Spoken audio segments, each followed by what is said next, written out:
So you clicked on this video because you want to learn how to actually add fonts to the font book in Mac so that you can have more fonts available to you. If you don't know where to locate the font book, if you go to your Launchpad, it should be in your other folder, or you can just scroll around until you find it. It looks like this, and essentially it is used to actually access the fonts that you have by default on your computer.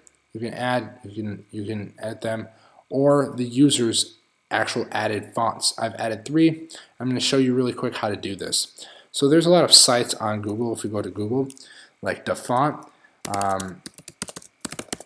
that actually allow you to download these fonts for free. You're looking for TTF files or OTF files. And really what I just did is I searched up the bold font, which I already have here in the font book, but I just wanted to do this as an example. Into font, you can look through all of their fonts to see what you like, what you don't like for your various purposes.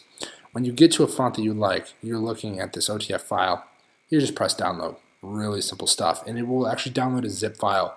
You'll get 4 files inside the zip file. If we go to Finder, go here, go to the bold fonts. Well, actually, this one I already did an example with that. You open it up. You have the TTF file and the OTF file.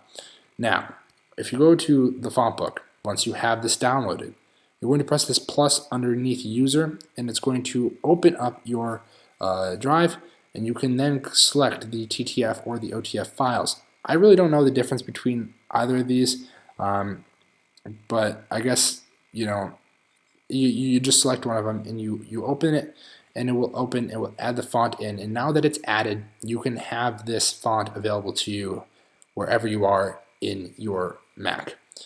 I hope you guys liked this video. Comment, like, share. I'll see you guys in the next one.